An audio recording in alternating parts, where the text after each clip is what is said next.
Hey everybody, Richie here from recklesspixel.com, and in this video I want to show how to use the DJI Focus motor with a DSLR mounted on a Ronin S, how to set it up to move a variable density filter even if it doesn't have hard stops. This is a great little trick. Seen another YouTuber do it, but he was setting it up with a variable density filter that had hard stops. It made it a little bit easier, but it can be done with this and actually be done in a really awesome way. So let's get right into it.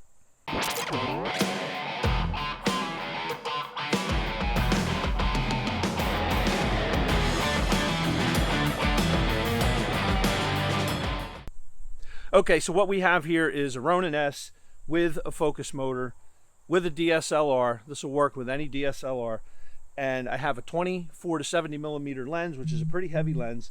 Right now it's set up in the focusing configuration. I also have a Tiffen variable ND filter on here that does not have hard stops. It just spins round and round. Normally, let's see, there would be our max point, and it only has to go a little ways, and there would be the minimum point. So what I'm going to show you is how to put this gear strip over here. We're going to calibrate it, and then after we calibrate it, we're going to narrow it down even tighter with our focus points, okay? Because how you can, what gave me the idea is I seen another YouTuber do this. He did it with a Peter McKinnon filter, and a Peter McKinnon filter has hard stops. They're from Polar Pro. They have hard stops, and it just sets up very easy.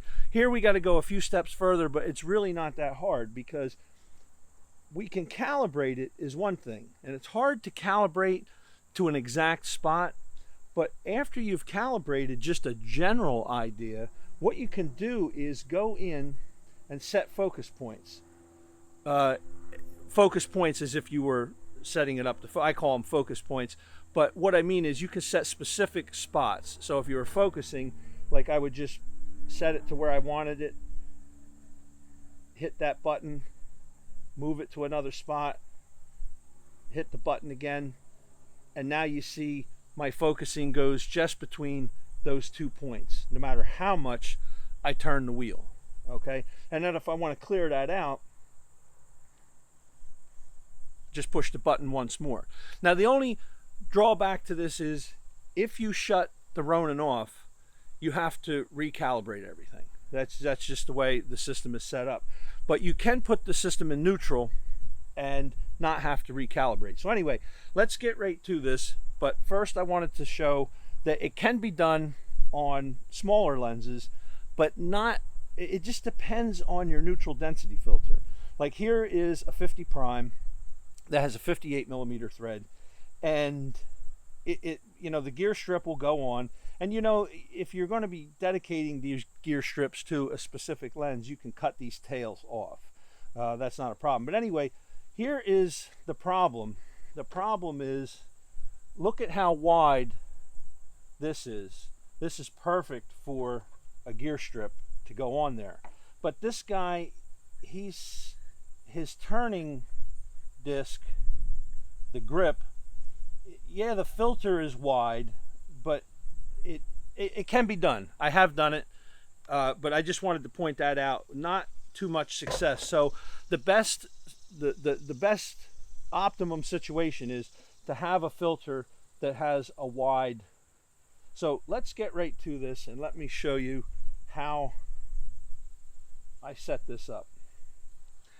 Okay, I've rebalanced the Ronin for this configuration, and let me just show you a little bit of what I have here.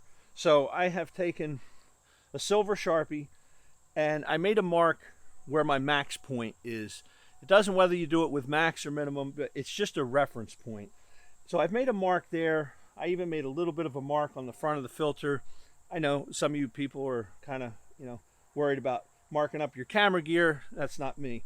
Anyway, don't know if the camera can get it, but I've also made a mark on the back just so I can see it from back here. Now what I want to do is I want to calibrate. So in order to calibrate, if you've never done this, I did do a video on how to calibrate with, if your lens has no hard stops. In this case, it's an ND filter, has no hard stops. all we have to do is have the Ronin on, push the button down here next to the focus wheel. You should have a solid green light down there, and you're going to have a blinking light. You can't see it, but the F is going to blink up here. Once you push once on that button, I'm sorry, a double tap to calibrate. Once you do, it's going to start its rotation this way, and then once you grab it, it's going to come back and you grab it again. That's how you calibrate your stops if you have no hard stops. Essentially, you're creating the hard stops. So what I want to do, because I know it's going to go this way, I want to start out with my point pretty close to where it needs to be. Now, it actually needs to be right there is the exact spot, lining it up with the back of the lens where my reference points were. So what I'm going to do is now double tap. It's making its turn. I'm just going to let it go. I'm just going to let it go to right about there. And now it's going to come back.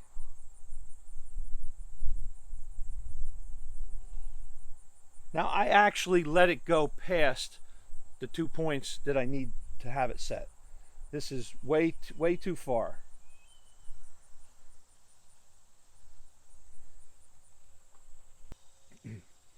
So now what I do, that I have that set,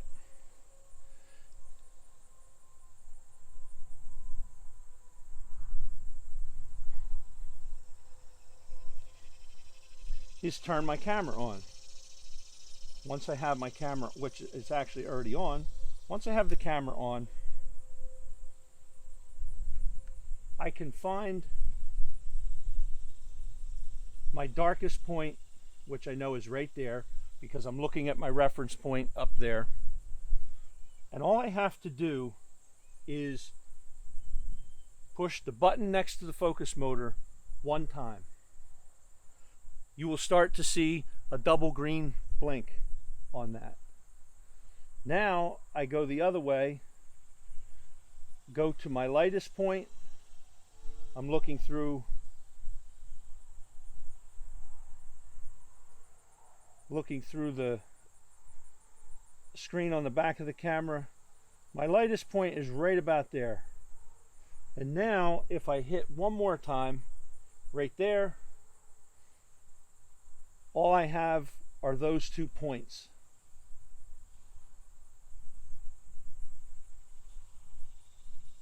And I will bring this back around.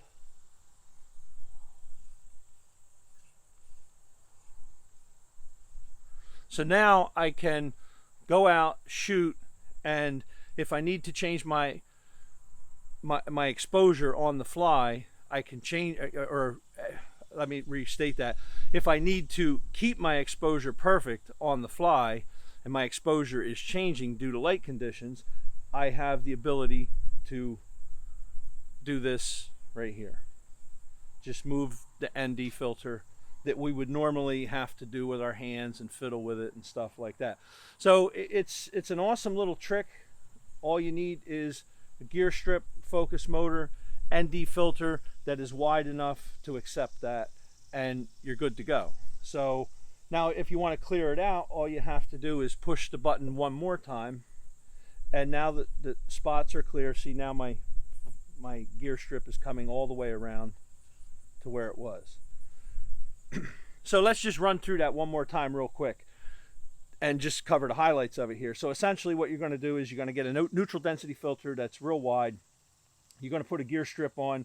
You're going to put your focus motor up to it. You're going to make some reference points so that you can kind of see where you need to be. And then you're going to run through a calibration. It doesn't have to be exact. Just run through a calibration so that you have something. And then once you run through your calibration, you're going to find your dark spot. You're going to push the button once. You're going to go find your light spot. You're going to push the button again, and then you have those 2 reference points set. And this works great, you know, for focusing. I mean, that's racking your focus back and forth from one subject to another real quickly, or if you want to do, you know, a fade in or a fade out to blurry focus. You can even do fade in and fade outs with the ND filter. I was doing that the other day, actually. It was working pretty good. You know, just fade out to black, and you could fade out as slow as you wanted to, or as fast as you wanted to, or fade in from black. These are normally transitions we would do in post, but it was just kind of cool to be able to do it right on the fly in the camera. I thought that was kind of neat. And actually, some of the times when it would fade out to black, it was so bright out where I was shooting that you could still kind of see the stuff in the background in like this bluish cast. It actually looked kind of cool. But anyway, that's it. Clear it out. You just push the button once more. So hey, if you like this video, hit like, hit subscribe, come back, watch the channel some more. I don't really follow certain vein of videos. I kind of put up all kind of stuff, but it usually has something to do with the Ronin. It has something to do with Mavic Pros, copywriting your photos, Lightroom stuff, just all kind of stuff. So hey, come back and check it out again. Thanks so much for watching.